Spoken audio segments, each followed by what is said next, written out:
बीते दिनों राजस्थान की करनी सेना के राष्ट्रीय अध्यक्ष की 2 अज्ञात व्यक्तियों द्वारा गोली मारकर हत्या कर दी गई थी, जिसका वीडियो सोशल मीडिया पर वायरल होते ही पूरे देश में सभी समाज के लोगों द्वारा इस घटना का पुरजोर विरोध शुरू हो गया।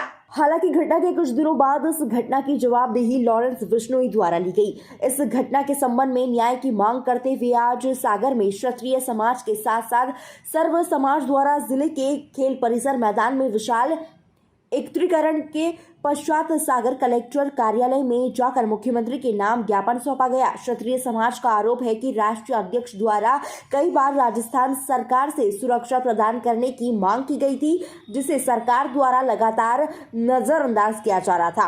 राजपुर करनी सेना की मांग है कि हत्यारों का जल्द से जल्द एनकाउंटर किया जाए। तो है और बहुत चिंतनीय भी है।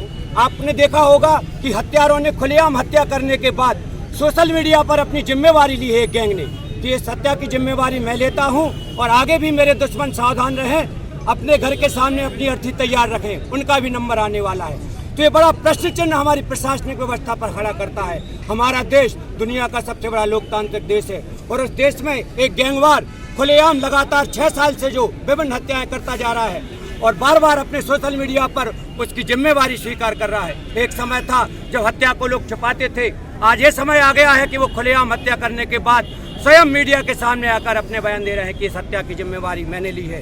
तो ये बड़ा चिंतनीय विषय है और साथ ही मैं आपका ध्यान इस ओर भी आकृष्ट कराना चाहूँगा कि माननीय सुखदेव सिंह जी ने राजस्थान प्रशासन से बार बार मांग की कि मेरी जान को खतरा है, लेकिन प्रशासन ने उनकी सुरक्षा व्यवस्था उपलब्ध नहीं कराई। उनको भी हम बहुत हद तक जिम्मेवार मानते हैं और माननीय प्रधानमंत्री जी से मांग करते हैं कि उन अधिकारियों पर भी कठोर कार्रवाई करने की कृपा करें। और आपको बताना चाहेंगे कि राजस्थान में अभी कल बंद था जयपुर में और कुछ मांगे स्वीकार की गई, लेकिन हम लोगों की मांग यहाँ पर यह है कि हत्या करने वाले, हत्या की साजिश रचने वाले और साथ ही जितनी भी ये गैंगे हैं, कुख्यात गैंगे जो मानव जाति की दुश्मन बन चुकी हैं, इन गैंगों का जब तक एक एक गुर्गा का अंत न हो जाए, चाहे एनकाउंटर के माध्यम से चाहे फांसी के माध्यम से, तब तक हमारी क्षत्रिय समाज अपने आंदोलन को अध्यक्ष सम्मानीय सुखदेव सिंह जो इस देश की सनातन संस्कृति के लिए और देश के सनातनियों के लिए हमेशा लड़ते थे, उनकी जिस प्रकार से नृशंस हत्या की गई है उसके संबंध में एक ज्ञापन दिया जा रहा है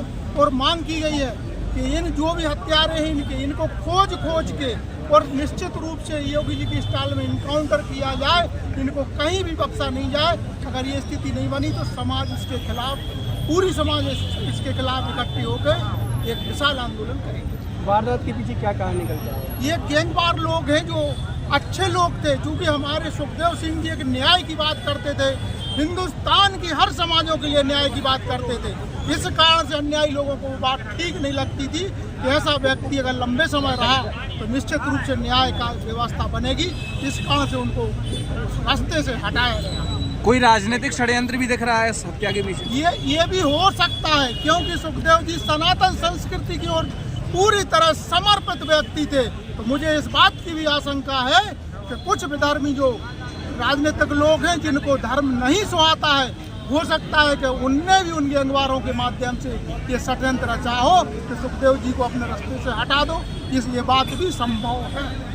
अभी बीच में जानकारी हाँ, हम ये बात माननीय प्रधानमंत्री जी नरेंद्र मोदी से मांग की है हम लोगों ने, और प्रधानमंत्री जी पर हम लोगों को भरोसा है और जो भी भारतीय जनता की नई सरकार आएगी वो भी इस बात पर ध्यान देगी और देने को बात होगी कि हमारे सुखदेव जी सिंह जी के हत्यारे जो हैं जल्दी पकड़े जाए और जल्दी उसका न्याय हो, इस बात का भरोसा है। और अगर इसमें गड़बड़ी हुई तो इस देश के करोड़ों सनातनी लोग रोड पे आके और न्याय कर लेंगे और करा देंगे। दोनों बातों में पीछे नहीं हटेंगे। अभी हम लोग एक वक्त दे रहे हैं कि जल्दी से उस मामले में न्याय होना चाहिए।